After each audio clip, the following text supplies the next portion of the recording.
ठहराव की ओर ध्यान केंद्रित करो। ठहराव अध्यात्म में बोला जाता है कि जैसे सांसें आप लेते हो, सांसें छोड़ते हो, ये निरंतर की प्रक्रिया के बीच में एक ऐसा भी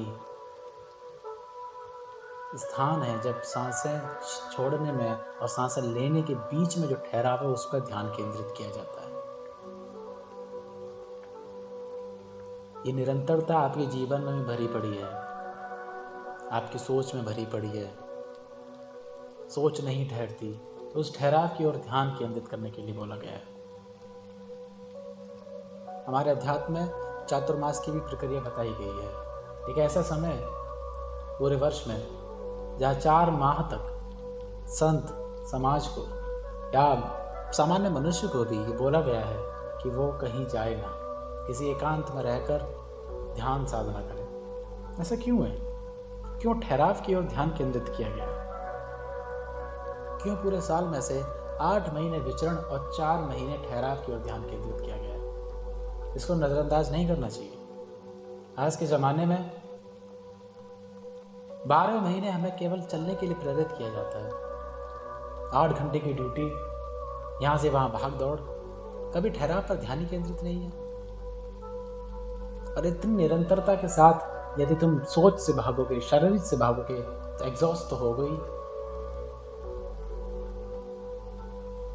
ठहराव पर ध्यान केंद्रित होते ही आप में सुकून आता है, आप में एकाग्रता आती है।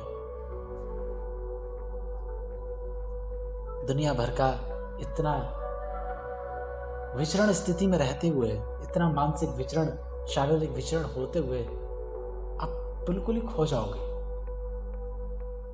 ठहराव की ओर ध्यान केंद्रित ही नहीं, मैं तो ये कहूंगा कि ठहराव होता भी है, इसका भी अनुभव नहीं है।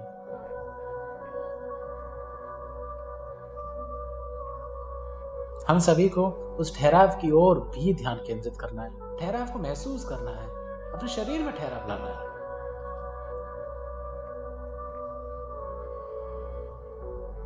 इतनी भाग दौड़ के बाद सुकून चाहिए ही, उसके लिए ठहराव लेना बहुत जरूरी है। ठहराव कोई प्रगतिशील होने में बाधा नहीं है।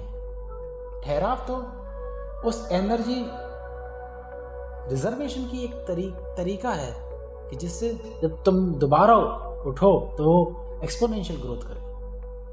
इसलिए ठहराव है। मानसिक सुख अगर तुमको चाहिए